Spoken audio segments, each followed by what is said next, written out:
کسی کو شک پڑ جاتا ہے حضرت امیر معاویہ پر، او خدا کے بندے، حضرت امیر معاویہ رضی اللہ تعالیٰ عنہ تو وہ شخصیت ہے، نبی پاک صلی اللہ علیہ وسلم نے امام حسن کو اپنے ساتھ منبر پہ بٹھا کے فرمایا یہ میرا پتر چودھری ہے، یہ سردار ہے، یہ سید ہے۔ حضور کس طرح؟ فرمایا جب مسلمانوں کی دو جماعتیں لڑیں گی تو یہ صلح کرائے گا۔ تو وہ حضرت امیر معاویہ کی جماعت جس کے ساتھ حضرت امام حسن صلح کرے، تجھے کیوں نہیں قبول؟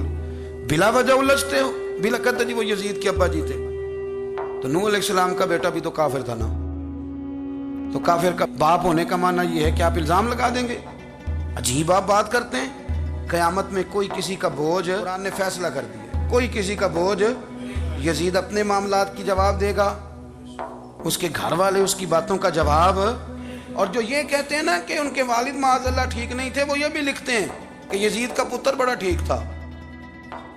یزید کے بیٹا ہے جس کا نام معاویہ بن یزید ہے، یزید کے بعد لوگوں نے تخت پہ بٹھایا، 40 دن اس نے حکومت کی، اور لوگوں سے کہنے لگا کہ نہ میں اس کرسی کے قابل ہوں، نہ میرا باپ قابل تھا۔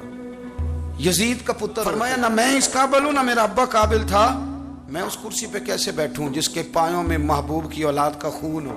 تلاش کر لو کوئی اپنا امیر، 40 دن کے اندر بندہ تلاش کر لو، میں اس قابل نہیں۔ تم یہ تو لکھتے ہو اس کے بیٹے کے بارے میں، یہ کیوں نہیں مانتے کہ حضرت امیر معاویہ کے ساتھ امام حسن نے صلح کی؟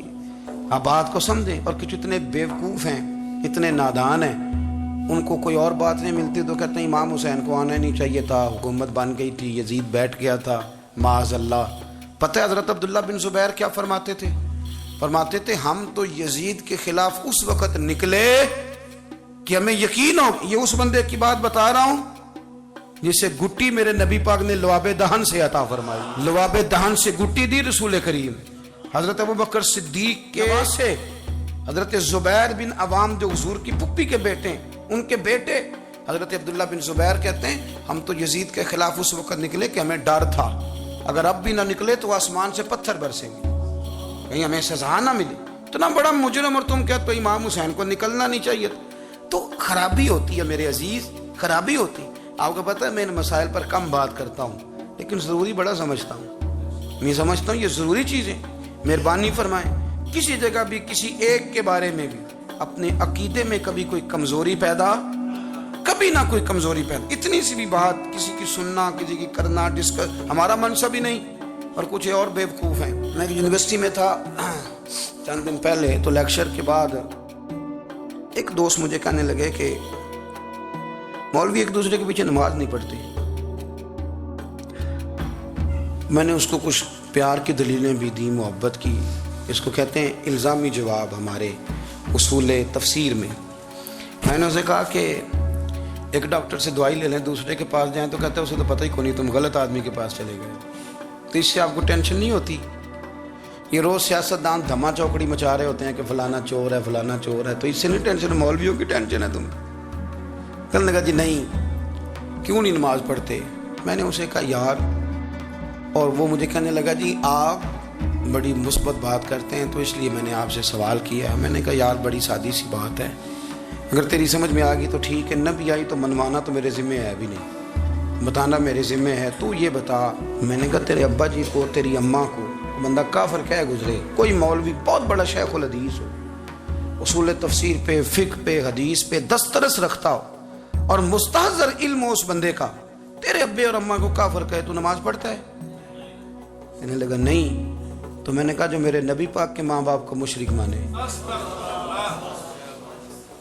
اور میں نے کہا اگر تم نے دلیل چاہیے ہوگی تو بندے میں تمہیں دوں گا اور بائی نیم دوں گا، اور میں ان کی تحریریں تمہیں دوں گا جو مر گئے یہ لکھتے ہوئے کہ چونکہ وہ پہلے چلے گئے تھے، انہوں نے کلمہ نہیں پڑھا، لہذا معاذ اللہ صبح معاذ اللہ دوزخ میں جائیں گے۔ تیرا حوصلہ پڑھتا ہے تو پڑھ نماز، میرا تو نہیں پڑھتا، میں کیسے پڑھوں؟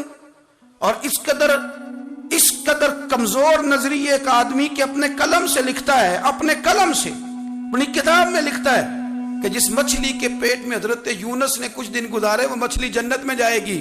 دے شرم نہیں آتی؟ جس مچھلی کے پیٹ میں یونس چند دن رہے وہ جنت میں جائے گی، اور جس ماں کے پیٹ میں مدینے والے رسول 9 مہینے رہے، یہ حیا نہیں آتی تجھے بات کرتے؟ پھر بھی سمجھ نہ آئے تو ہم سے آ کے عقیدہ سن، ہو درود تجھ پہ بھی آمنہ، ہو درود تجھ پہ بھی، تیرے لال پر بھی سلام ہو، تیری گود کتنی عظیم ہے، تیری گود کتنی.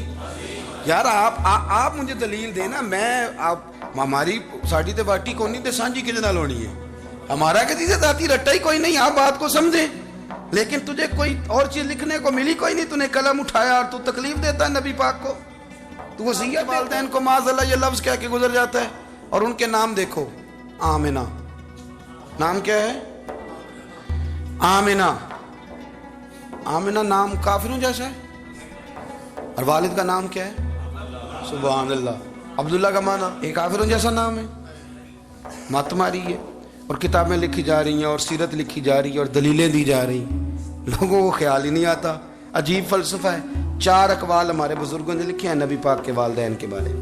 سب سے پہلے امام سیوطی فرماتے ہیں رسول کریم علیہ السلام نے فرمایا کہ پوری دنیا میں جب کفر رہتا ہے تب بھی 10 لوگ اللہ کی توحید پر ہمیشہ قائم رہتے ہیں. یہ نہیں ہو سکتا کہ ساری دنیا کفر سے بھر جائے. فرماتے ہیں میرے محبوب کے والدین بھی ان 10 لوگوں میں شامل ہیں. حضور کے والدین بھی ان. اور دوسرا قول آپ فرماتے ہیں نبی پاک کے والدین زمانہ فطرت پہ تھے. زمانہ فطرت وہ زمانہ ہوتا ہے جس کے اندر نبی نہیں ہوتا. تو لوگ جس دین کو بہتر سمجھتے ہیں اللہ کی توحید کے ساتھ اس پر عمل کرتے ہیں تو ان پر کوئی مواخذہ. اور تیسری بات یہ کہ نبی پاک کے والدین حضرت ابراہیم کی ملت پر تھے. حضرت ابراہیم کے دین پر تھے. اور حضرت ابراہیم کا وہ دین ہے جس کو قرآن کہتا ہے کہ وہی دین ابراہیمی دین محمدی ہے صلی اللہ علیہ وسلم. وہی دین محمدی ہے. اور چوتھی بات جس کو علامہ ذہبی نے لکھا, علامہ خفاجی نے لکھا, قاضی اجاز نے لکھا, محدثین نے لکھا, حدیث کی راوی سیدہ عائشہ صدیقہ رضی اللہ تعالیٰ عنہ کہتی ہیں رات کو میں اٹھی تو میں نے نبی پاک صلی اللہ علیہ وسلم کو روتے ہوئے دیکھا. یا رسول اللہ کیا ہوا؟ فرمایا میں نے رب کریم کی بارگاہ میں عرض کی تھی یا اللہ میرے ماں باپ کو زندہ کر دے تاکہ وہ میرا کلمہ پڑھ لیں. ہیں تو وہ پہلے بھی دین فطرت پر انہیں کنتم خیر امت ان کا اعزاز بھی نصیب ہو جائے. تو حضور فرمانے لگے اللہ نے انہیں زندہ کیا ہے, وہ میرا کلمہ پڑھ کے دوبارہ قبروں میں گئے ہیں. تو امام سیوطی فرماتے ہیں کہ وہ نبی پاک علیہ السلام کی امت کا اعزاز بھی اللہ نے انہیں عطا کر دیا ہے.